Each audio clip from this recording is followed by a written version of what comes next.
Okay, here's a video that I wanted to do. I've been thinking about a little bit. How to wield power in society. How to change the world. I think there's a lot of people don't realize, but a lot of the time the heir apparent isn't the actual heir. And I think we're kind of living in one of those times now because we're going into a revolution, social revolution. An analogy of the heir apparent not being the actual heir would be like the king, the Louis the 17th, the son of Louis the 16th. Everybody thinks he's the next king, but in reality, it was some poor artillery commander, who ended up becoming the next emperor, Napoleon. So I think that's kind of similar to how we are now. A lot of people may think that they're the next, the people who are going to, be instrumental in the future and cause change, because we do need a lot of change in the way that we do stuff. Isn't going to be like normal people, like the kind of people who go to an Ivy League school and get a degree in political science, because they're just learning how stuff has always been. But the way that everything has always been for the last, I don't know, however many years, that's not the right formula to how stuff is going to be. I uploaded a video a week ago or something, talking about the transparentists. The transparentists are the new political party. And so the new political party are people who are basically share what they know and are also educators. The people who become leaders change. It's different kinds of people who become leaders throughout time. In America, we had, and well, I guess in other parts of the world too, it was like generals who turned into the president, like George Washington, or lawyers like John Adams, or businessmen like Edgar Hoover, or just like rich people who went to the nice Ivy League schools and then met all the people who've always been part of the political party, and they just get up there and kind of get their foot in the door, But I think in the future we're going to have a new kind of person who gets involved in politics and wins, becomes the governor and the president and everything, are going to be teachers, like professors of political science, or even just people who have new ideas. Maybe not a professor at a Ivy League school, but a professor at another school, or even a reporter, like a political pundit because there's different kinds of reporting that are coming up now too, like reporters who are also educators and show how everything works. I think those are going to be the new leaders. But if you want to change the way the world is, you have to think out of the box and do things differently. And then, so you would kind of create, and then there's other, there's other people who have those different ideas, and they conglomerate with each other. And it's kind of like a alternative society, underground society. What's the word? And just a second. And they kind of coexist with the mainstream for a few years, and then they just get bigger and bigger. Kind of like how YouTube is taking over mainstream media. It's gradual. In the beginning, it's just a small thing, and anybody can do it. So you get just normal people up there, and if you want to do like movie reviews, you type YouTube movie reviews, and the first one you see up there is just some like kid. It's a level playing field. Anybody can contribute, and then over time they get more and more popular, and it gets bigger and bigger, and TV gets smaller and smaller, and next thing you know, TV is just is basically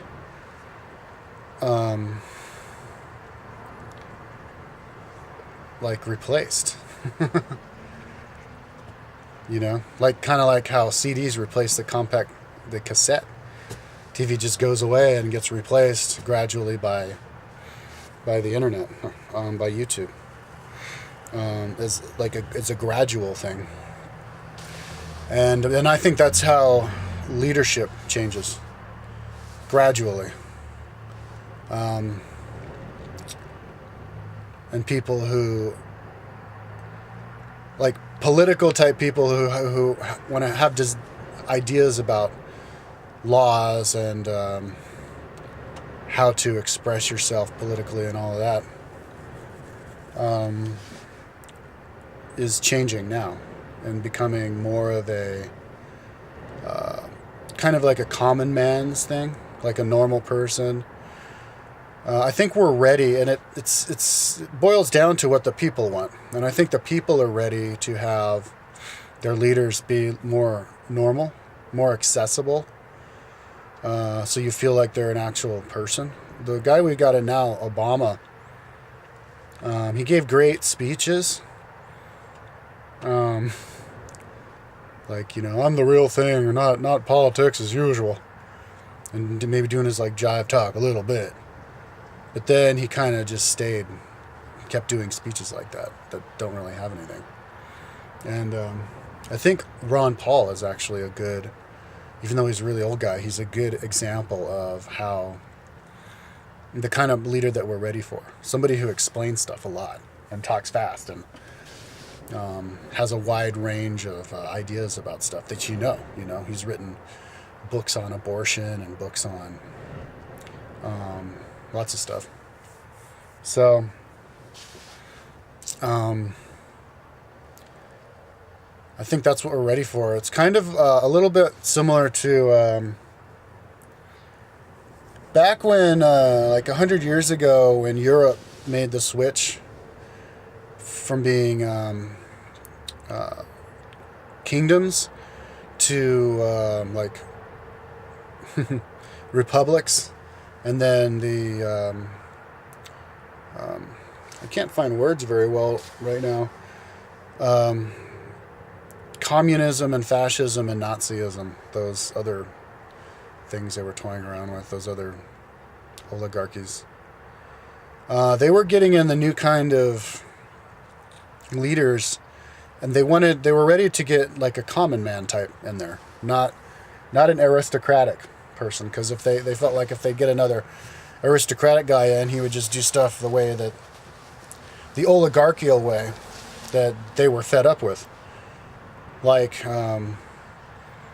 Tsar Nicholas, how he was just a stupid guy, but whatever he said went. So he went and sent all these ships around 20,000 miles to attack Japan, just because they had a dispute over like a couple of islands or something, and then gave really bad orders and ended up getting a lot of people killed and costing a lot of money.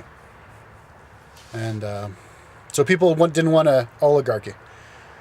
So they figured if they would get just like your common everyday dude, maybe grew up poor in there, then he would like fix everything.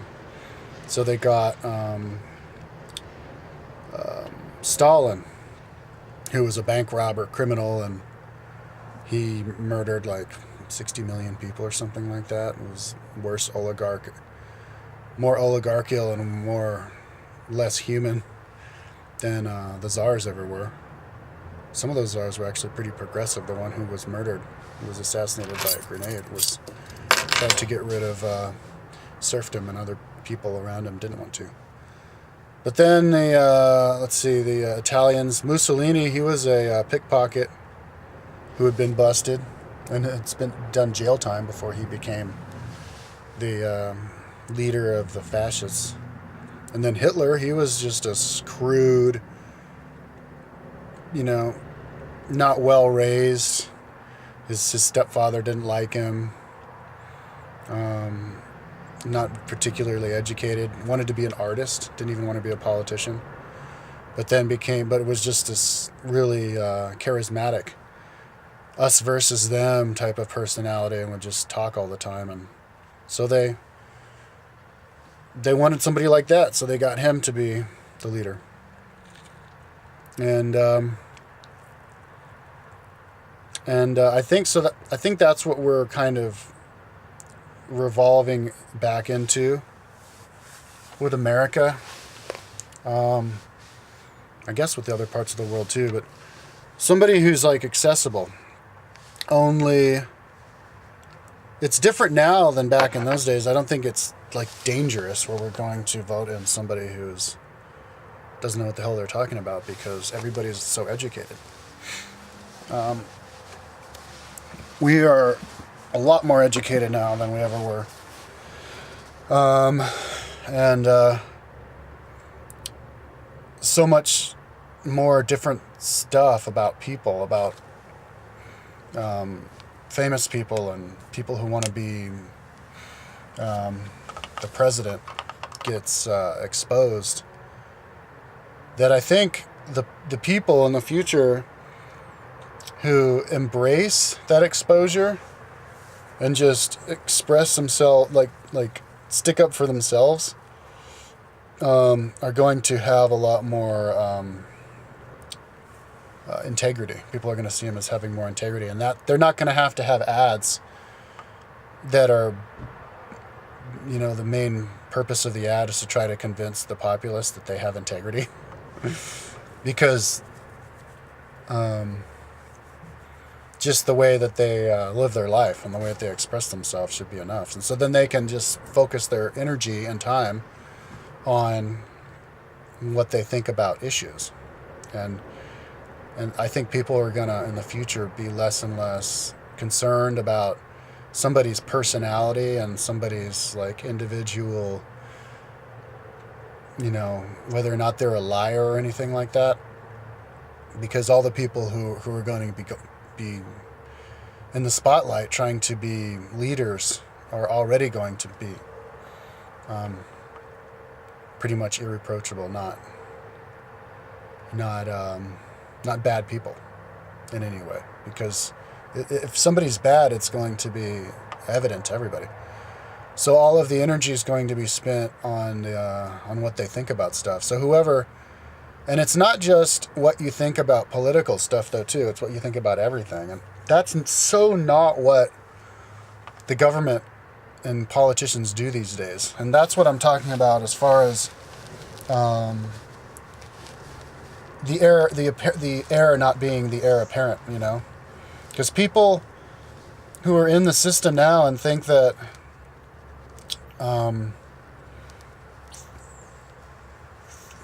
the way that it's set up now is fine, with people just making their under the table alliances and being discreet and not being controversial, because you're going to get the most votes by offending the least amount of people and all this kind of stuff. I don't think people are into that anymore, the populace in general. I think if you wanted to be popular, you would focus all of your energy on just the issues. And if somebody wants to attack you on something, you just address that. Where they're doing it now with Twitter. People are defending themselves with Twitter now.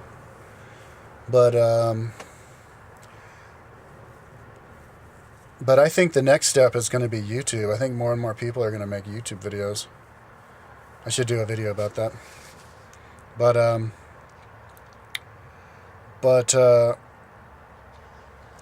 yeah, I think the leaders of the future are going to be educators. They're going to know. They're going to have opinions about everything, not just political stuff, but philosophical and religious stuff too. Like people want leaders to be religious, to believe in God and all that stuff. That's why because 90% of the people believe in God. That's why all these leaders like to tout their religiosity, and but they don't actually talk about it. They just like say that they're religious and they believe in their God, and that's it. But I think the next step is to actually they're gonna need to make themselves very clear on what they think about all the little nitty-gritty religious issues in form of written documents like articles that they write and videos that they make. A lot of leaders have written books, and I think it's becoming more and more like that, but a lot of politicians, whether it's ghost written or not, whether it's to make money or to educate people, they've written books. It's a way to expose yourself. But I think leaders of the future, just because of all of the exponential growth and general education with the leaders and with the people, they're going to have books written about everything. Their ideas about everything up there, not just like one book. Like Barack Obama wrote a book, Dream of Our Father. I don't know if he wrote any others, but no, there's going to be like books written about everything. If you're going to want to be the leader, the president, you're going to have a book written about everything. You're going to have your like a 100-page article written about your opinions about every single philosophical and political issue. But they don't do that now. You don't really know anything about anybody.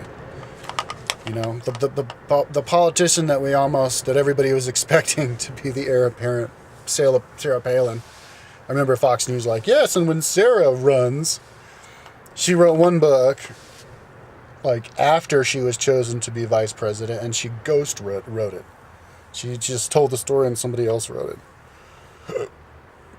And if you read Barack Obama's book, I haven't read it, but I'm sure it's just like, I don't know, probably really vague, like his speeches.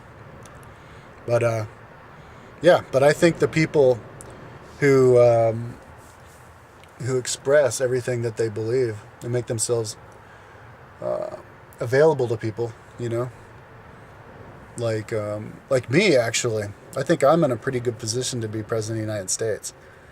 Not like within the next 20 years, but I mean like 30, 40 years in the future or something like that. Somebody who thinks like I do, like, if you look at my website, I've got it set up where I've tried to have my ideas about everything right there on the site. I haven't had to put any time into it in the last year because I'm working on my history timeline, but yeah, somebody who has their ideas like boom right in front of your face, and they're kind of like an educator. They're an educator / politician. They're not just out there telling the populace what they're going to vote on, but they're actually out there trying to convince the populace of what they think about everything, explaining. And like I said before, that's not what our current president does. Obama uploaded a video a couple nights ago. I guess his end of the week address.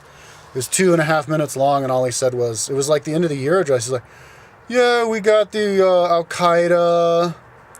We pulled out of a war, and I listened to the people, and I'm proud of you people for letting us know what we believe in the world we want to have, and that was it. It's like the most vague thing you could possibly imagine. But people up there who have the attitude of just speaking explaining this law. I don't like this law because this and because that and because this, and I read it through this and on this paragraph. Those are the future leaders. Somebody with that kind of a personality, and not a divisive person. Somebody who you can listen to for a really long time. Not somebody like Alex Jones. But maybe, I mean, I'm not saying I don't like Alex Jones. Maybe in the future, if Alex Jones was like really, I don't know. Yeah, but not somebody like him. Not even somebody like Chink Ugur from Young Turks. I like those guys, but politicians are people who are calming and talk to you forever, and you listen to them forever because they never get excited, they never get angry, and talk about like somebody, oh, that person, they're crazy, they're stupid, but they would actually like level-headed, and they try to see everybody's side of everything, and just explain why the guy who doesn't believe you thinks that way, and then why you don't, and yeah, somebody who talks a lot. So anyways, if somebody wants to have wield social power, I think you should just basically be yourself and you can't be lazy. Just try to pick stuff apart from the very beginning and redesign something from the ground up. Like if you don't like the new NDAA bill, read the whole thing and pick it apart. Take forever, but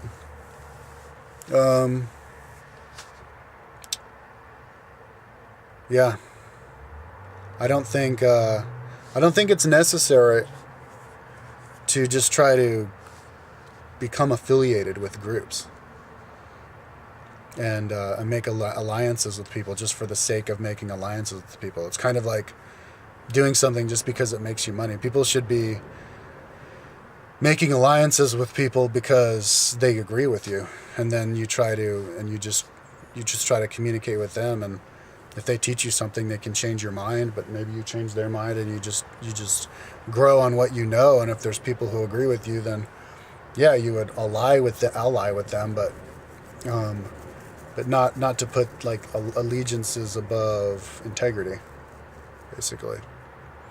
So I don't think there's really any reason for anybody to feel disempowered at all, especially nowadays. I think we've come to the critical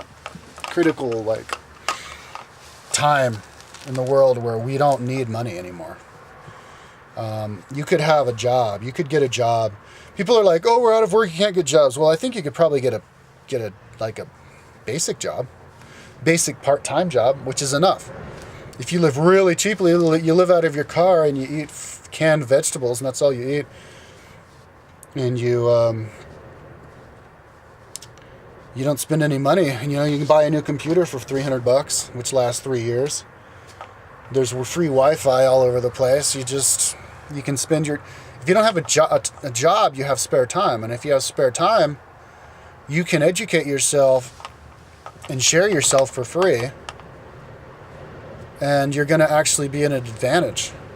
Having a lot of money can be a disadvantage to you, because if you have a whole lot of money, you're going to be spending your time, spending your money, and having fun, like flying around, eating out, going to parties, playing golf, and you're not going to be spending that time fortifying your mind. And power is in what you know. And so a poor person, if you're out there and you're voting to be the president, or you're running to be the president or the governor or whatever, some place of power, and you're some poor dude, but you know a lot, and you're going up against some rich guy who doesn't know anything, but he's just doing it the way that everybody's done it, because he's got his posters all over the place and his face all over the billboards. In the future, people aren't going to fall for that.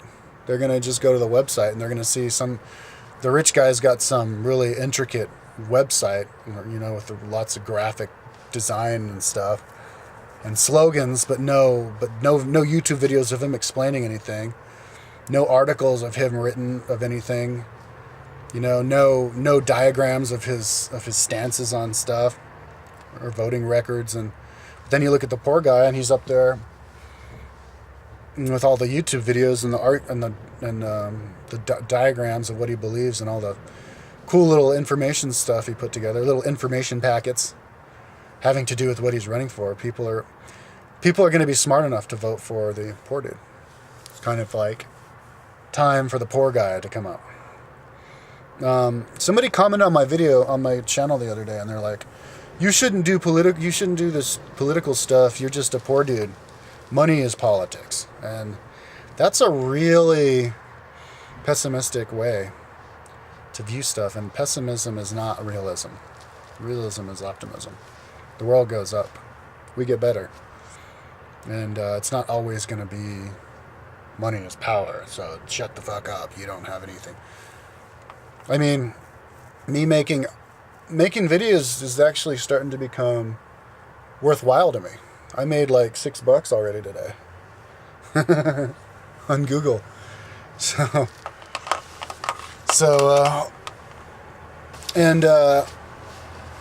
right now, if you get your face out there on YouTube and stuff, I guess it's a cause of embarrassment. People don't want to know you, and your parents get embarrassed of you and stuff. Like my mom doesn't think what I'm doing is good. But that changes once everybody else starts doing it too. This year, a lot of people started doing vlogs and stuff, and I think that's going to continue into the next year. But that's another video. I think I've rambled on long enough. How long have I rambled on for? Oh my. So anyways, that's how the Wield Power. There's no reason to feel like you don't have any power. Just educate yourself. Just educate yourself, and then say what you think. And then if you get people on like trying to cut you down, you can just make fun of them. It's easy. It's easy to make fun of people making fun of you. And then people pump you up, and then they refer you to more stuff that you might want to look at, like-minded stuff, and yeah, it's fun. So yeah, don't be frustrated, because the way to wield power isn't by being rich and being plugged in. Not in the world the way it is now. The way to wield power is to figure out what you know about stuff. Use your spare time. And poor people who don't have any money or don't have jobs have lots of spare time. And they can afford a computer and a video camera. So, okay, peace out.